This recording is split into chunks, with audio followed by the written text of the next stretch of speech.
Olha aqui para mim.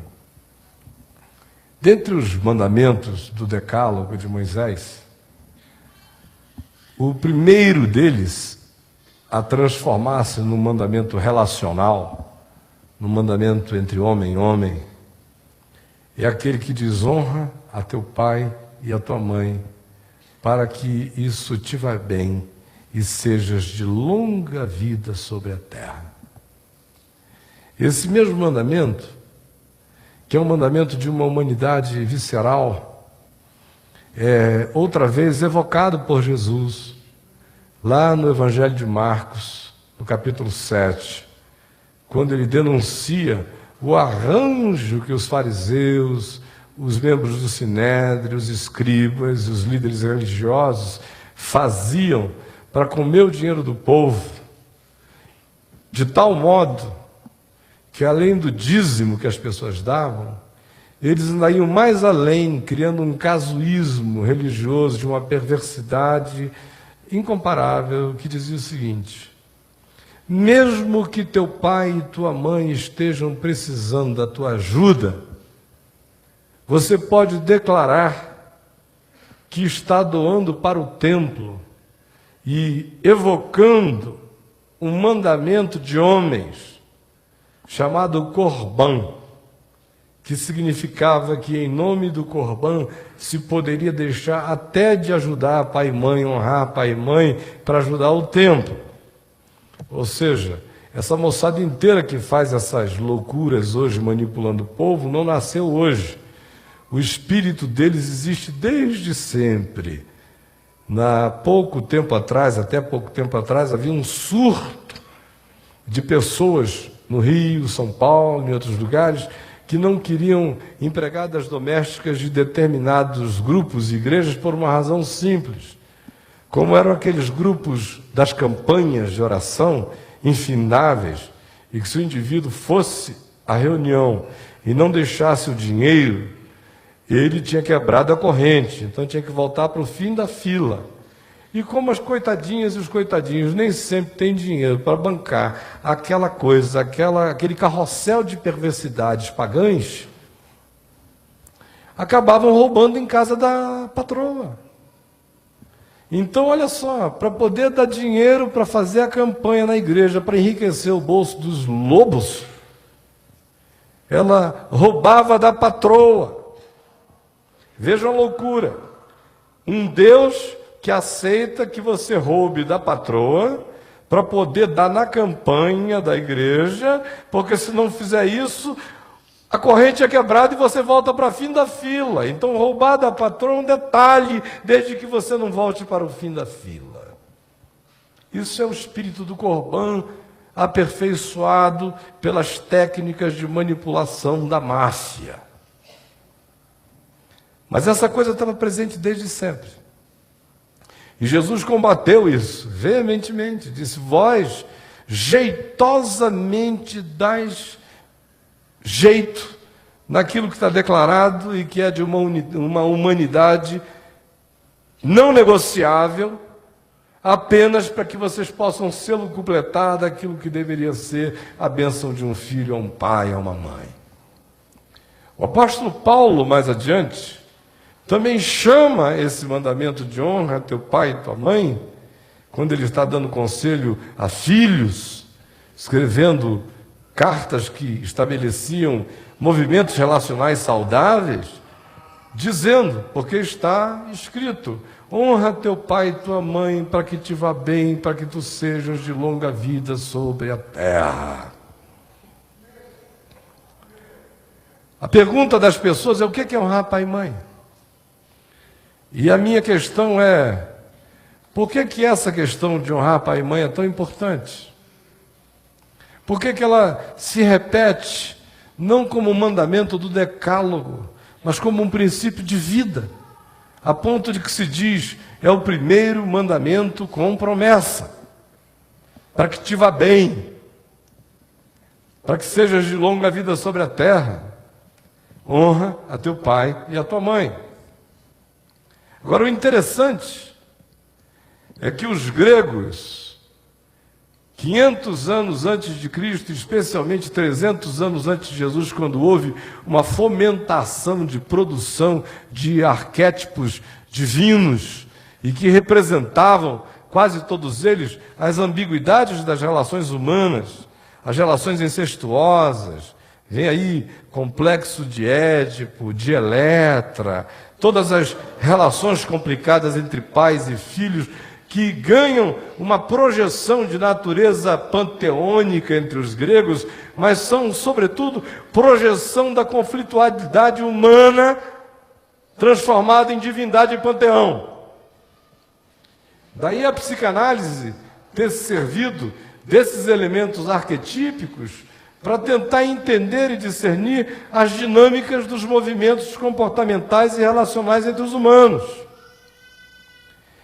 E no meio dessas percepções todas, como não poderia deixar de ser, volta-se sempre à raiz daquilo que a revelação de Deus já tinha determinado como sendo de natureza essencial e visceral. E no meio disso tudo, tem a figura do pai, tem a figura da mãe. As figuras parentais são as figuras mais importantes e mais perturbadoras da existência da maioria de nós. Por exemplo, no curso de 30 e tantos anos pregando o Evangelho e ouvindo gente, eu fui percebendo com uma clareza absolutamente incontestável o fato de que uma quantidade enorme de pessoas tem problemas com a figura do pai. Porque tiveram um pai bêbado que espancava a mãe. Tem meninos que não podem orar pai, porque lembram de um pai que chegava à noite e a molestava sexualmente, cometia incesto. Há figuras que não podem falar no pai, porque lembram das surras que a mãe levava, porque lembram da infidelidade, da falta de lealdade do pai. Então, quando diz pai, não está falando de acolhimento, está lutando na alma contra um monte de construções e de arquiteturas humanas que são projetadas sobre Deus, de tal modo que o falar do Pai para muita gente é quase que uma violência de dentro para fora, e eles falam porque tem que falar. Mas pouca gente confia no Pai. Muito pouca gente confia no Pai. E os pais ajudam muito pouco nesse sentido. Porque quando marido e mulher se separam, 90% dos pais abandonam os filhos mesmo. Tudo um bando de canalha sem vergonha. Sinto vergonha dos homens. Às vezes me dá vontade de dizer, não me contem entre vocês, eu só não posso fazer isso porque eu sou mais homem do que eles. Dá vontade de dizer, não se contem entre nós. Porque quem gera filho e abandona filho, e perde afetividade por filho, é moleque, não foi homem. É procriador, mas não é homem. É machinho, mas jamais será homem, muito menos gente. O mesmo se diz mais veementemente ainda das mães que se comportam de um modo como esse, negando o fruto do seu próprio ventre. Só que a psicanálise chega e diagnostica o problema humano como tendo a sua visceralidade mais radical nas relações parentais. É com pai e com mãe que as coisas se complicam. As nossas heranças familiares são carregadas de pai e de mãe. E a gente vai se sentindo na obrigação de repetir pai e mãe. E algumas famílias quase que estabelecem a repetição do pai e da mãe como sendo algo que, se não acontecer, se está negando a própria cultura familiar. Aí você encontra famílias onde se diz o seguinte: as mulheres acomodadas e resignadamente dizendo, não, todos os homens da minha casa são assim. Todo mundo gosta de casar, todo mundo gosta de casar com uma mulher que cozinhe bem, todo mundo gosta disso, daquilo, eles não deixam faltar nada em casa, mas a gente tem que fazer vista grossa porque a profissão deles é pular cerca. Aí já está tácito o acordo. Aí o cara já leva o filho, desvirgina o filho aos 13 anos de idade de um bordel, achando que ele está fazendo o máximo. E se o garoto não seguir os maus caminhos dele, apanha. E se as mulheres da família não forem exatamente passivas e não virarem lesmas de saia, estão negando a própria continuidade familiar. É por isso que também lá se diz que Deus visita a iniquidade do pai dos filhos até a 3ª e a 4ª geração e faz misericórdia até 1000 gerações daqueles que o amam e o temem. Se você observa do ponto de vista generacional, essas culturas perversas tanto podem durar um século se houver animadores dela, convictos de que a perversidade é a lei da casa. E que se foi assim antes, assim será para sempre. São todos filhos de vespa, de escorpião, que dizem: não tive outra opção a não ser jogar o veneno, porque esta é minha própria natureza. E desse tipo e desse modo, há famílias que transformam a doença de um tataravô num karma, que se perpetua vida dentro, destruindo geração após geração. Mas a gente observa que, em geral, na 4ª geração, na 3ª geração, Deus suscita um doido. Primeiro um doido, um gadareno. Um cara que pira pela família inteira. Um que perde o juízo, que surta. Que apanha todo o legado da doença familiar e se apresenta como o grande monstro. E aí essas pessoas começam a ser forçadas a se enxergarem na caricatura monstruosa, insana, adoecida de um ser que, já não suportando mais tudo aquilo, resolve se transformar na encarnação da coisa toda. É chamado de ovelha negra. Mas é por causa desse indivíduo que inicia-se um bulício de angústia nessa casa. Porque eles começam de repente a ver que a loucura deles perdeu o controle em alguém. E ela começa a voltar como um bumerangue. E em geral o processo acontece da seguinte modo: um surta, e enquanto um surta e enlouquece, alguém acorda. Aí esse que acorda discerne que o surto daquele é a síntese da doença de todos.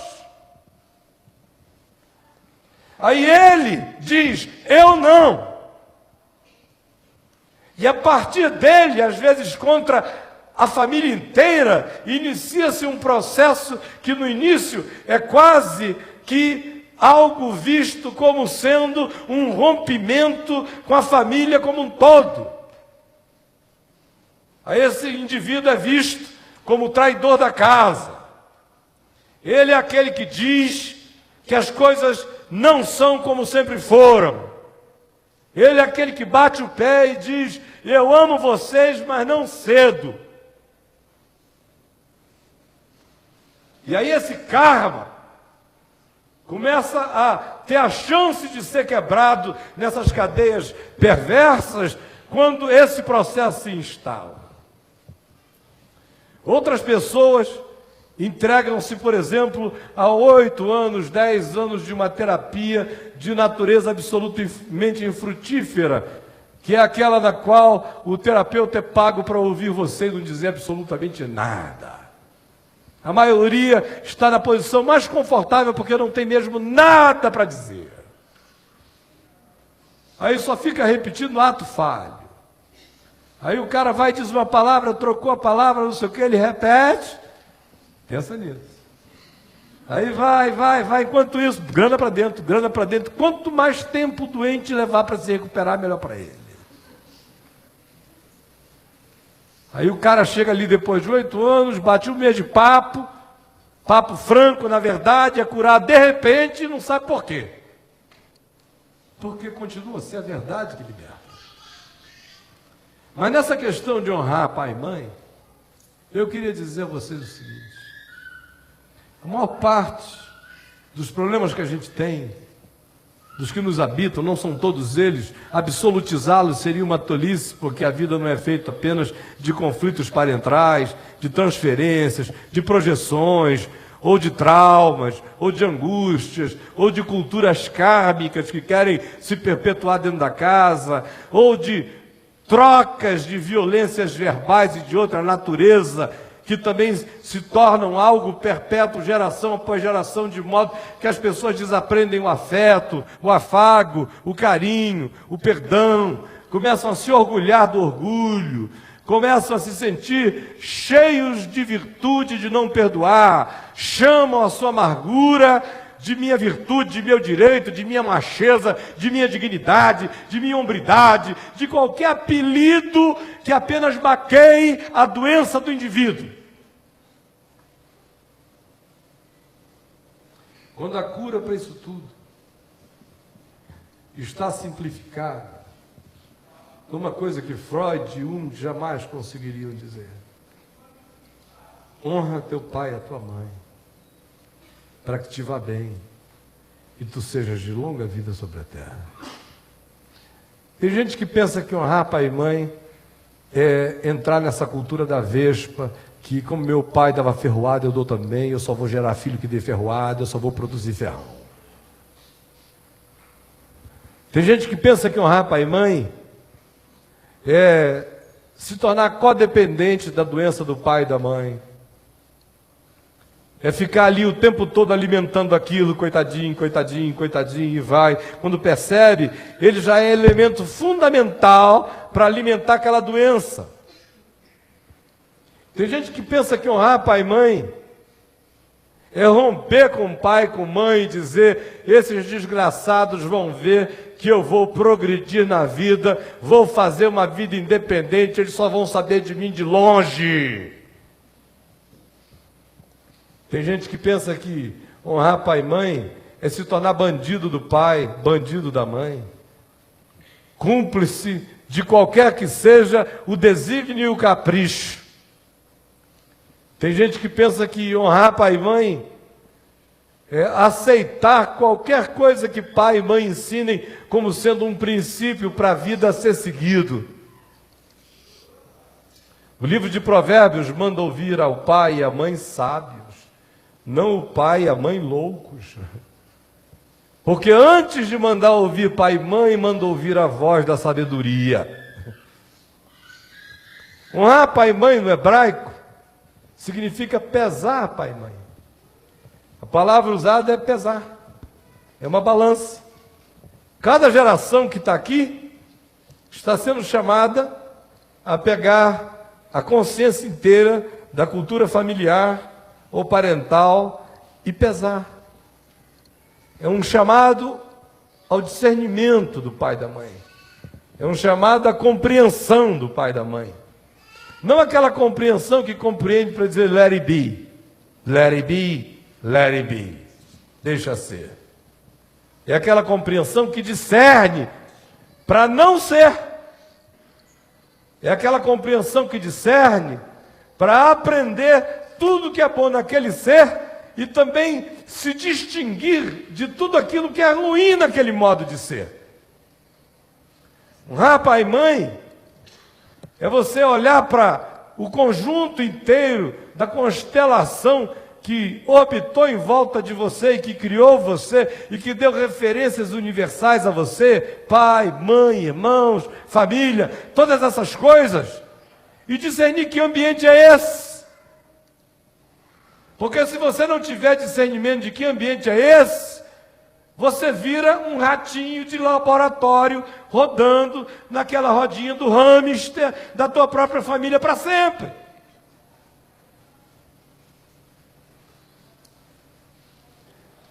Honrar pai e mãe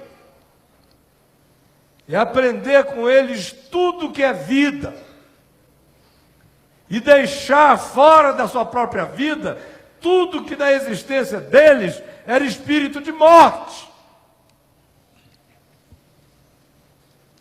Honrar pai e mãe, portanto, é discerni-los de um modo que a gente possa melhorá-los em nós mesmos. De modo que o teu pai bêbado vai ser melhorado na sua sobriedade. A sua mãe amargurada vai ser melhorada na doçura dos seus perdões. O seu pai acovardado vai ser melhorado na sua coragem de ser, de viver, de assumir, de encarar.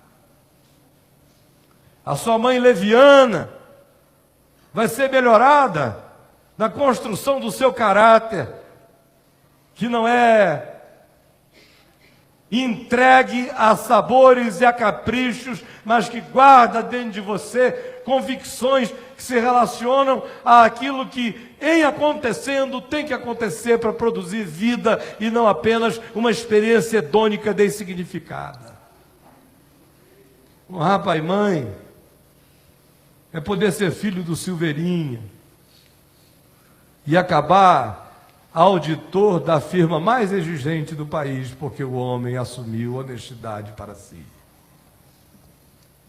Honrar pai e mãe é não carregar dentro de si todas aquelas coisas que foram praticadas no ambiente familiar e que você viu que só produziram divisão, amargura, traição, desrespeito, falta de carinho, de afetividade, de perdão, de misericórdia. Honrar pai e mãe é olhar para si diante de Deus e dizer: ó Deus, eu te agradeço pelo pai, pela mãe que eu tive, e te agradeço pela bênção de discerni-los, não para dizer para mim mesmo que eu serei a repetição deles, porque eu não sou clone nem do meu pai, nem da minha mãe. Eu sou um indivíduo criado à imagem e semelhança de Deus. Eu carrego cargas genéticas, por isso pareço com um deles, ou com ambos, ou sou a síntese deles. Eu carrego cargas genéticas, por isso é possível que eu herde os achaques de meu pai, as doenças da minha mãe. Eu carrego cargas culturais, por isso eu preciso ter o discernimento para saber se aquilo que possui minha alma tem alguma coisa a ver com o que produz vida, ou é apenas eco de uma cultura adoecida, prevalente,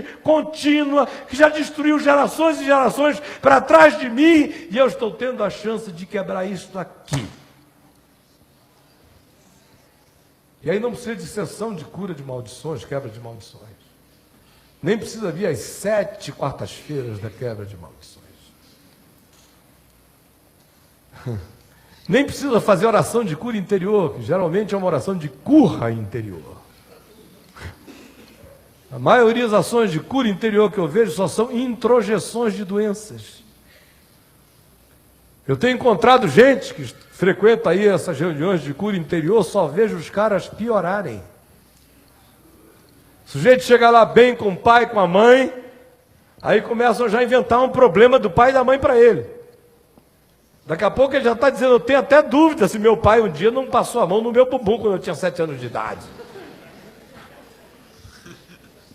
São mentes tão sujas que até onde não tem uma confissão consciente, os caras induzem ao levantamento de uma construção que não existe, que é mera indução. Quando a gente discerne o significado de honrar pai e mãe, a própria verdade desse discernimento quebra essa cadeia.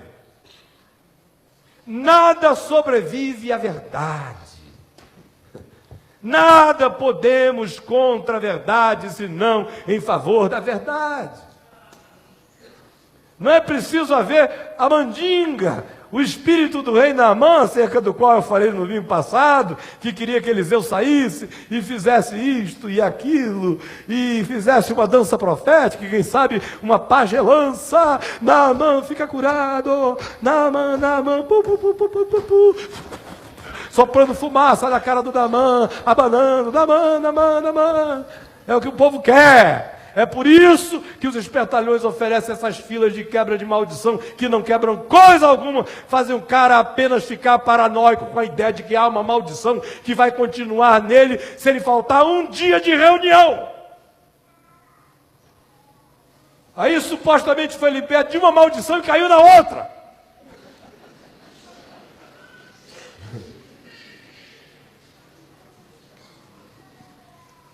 Agora, para você honrar pai e mãe, você não só tem que discernir o pai e a mãe, com amor, com misericórdia, com compaixão,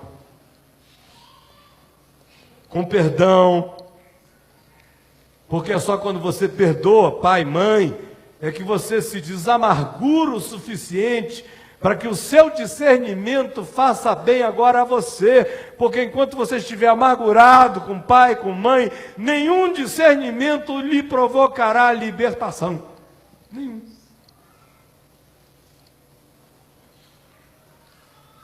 Então honrar pai e mãe pode ser a cura de mais de 70% dos nossos conflitos e guerras psíquicas que acontecem dentro de nós. Porque quando você os discerne e você os ama, e você recolhe deles todo bom fruto e põe no celeiro da sua alma, e joga fora toda a erva daninha, tudo aquilo que você identifica como semente de veneno, e aí agrega a tudo isso a consciência nova que o Evangelho dá. E aí, se na sua família se dizia, se isto acontecer a gente mata, o Evangelho diz, mesmo que isso aconteça a gente perdoa. Se na sua família se dizia, mulher desse tipo a gente trata desse modo, o Evangelho te diz, não defraude ao seu irmão.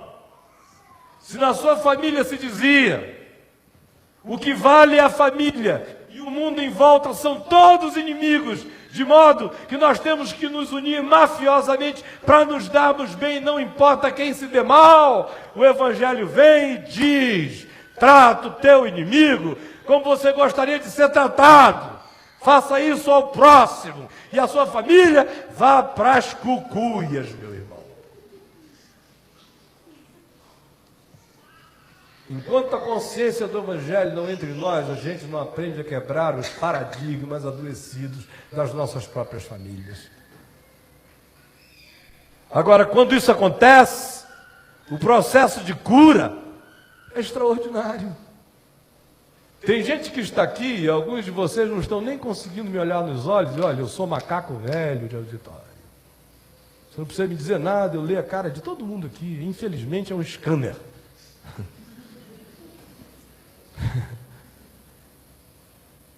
Não consegue nem me olhar nos olhos porque o negócio está pegando. Está pegando bravo. Tem gente dizendo, ih, meu Deus, o que eu vim fazer aqui hoje?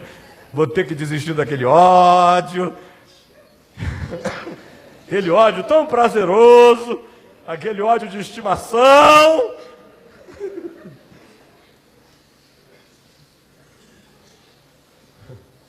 Ou então vou ter que sair daqui pitbull assumido.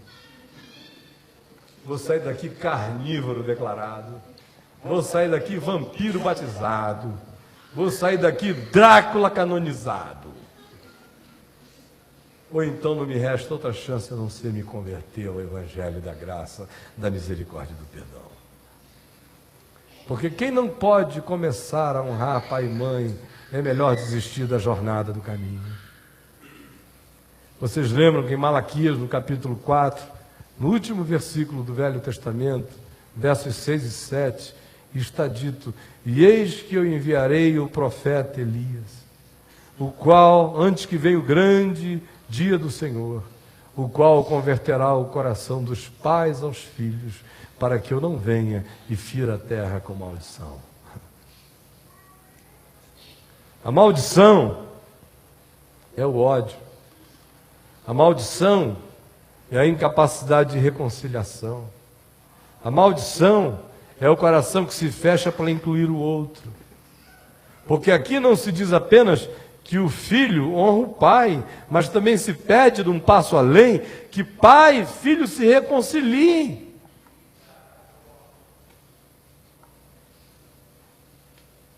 Porque que bênção pode haver onde pai e filho, mãe e filho se odeiam?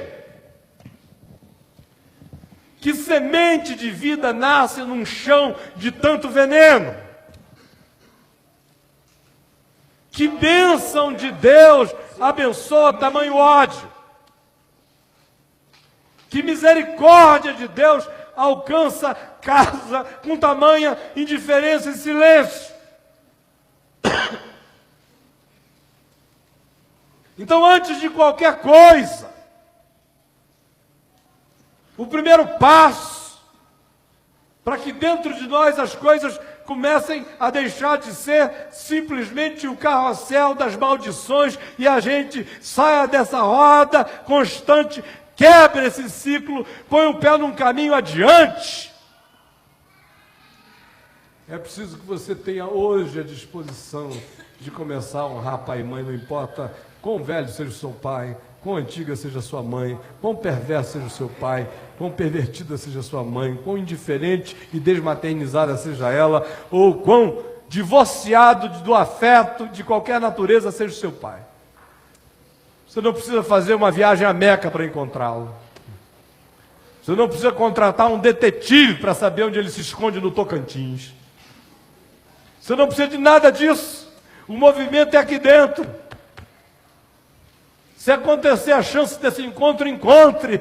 Mas enquanto esse encontro histórico não acontecer, encontre-o dentro de você, discirna-o dentro de você, compreenda-o dentro de você, separe dentro de você o que é bom e o que não é, e diga para Deus: eu quero honrar meu pai e minha mãe, não com a jactância de quem afirma que será melhor do que eles. Eu te peço é que tu os melhores em mim.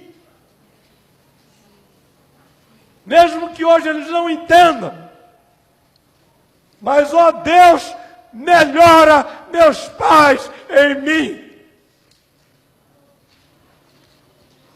Isso é muito mais do que dar dinheiro. Tem gente que pensa: eu estou honrando meu pai e minha mãe, porque eu não falo com os dois mesmo, mas todo dia eles podem chegar no Banco do Brasil, no dia 29, que tem uma grana que eu deposito lá, porque isso aí é sagrado. Pelo amor de Deus, a máfia faz o mesmo. Honrar pai e mãe tem a ver com aceitar a cura e a transformação do Evangelho dentro de você, de tal modo que, pela graça de Deus, os seus pais sejam transformados em você. Isto posto, isto é Evangelho, isso é o espírito do Evangelho. Eu queria convidar todo mundo aqui a ficar em pé.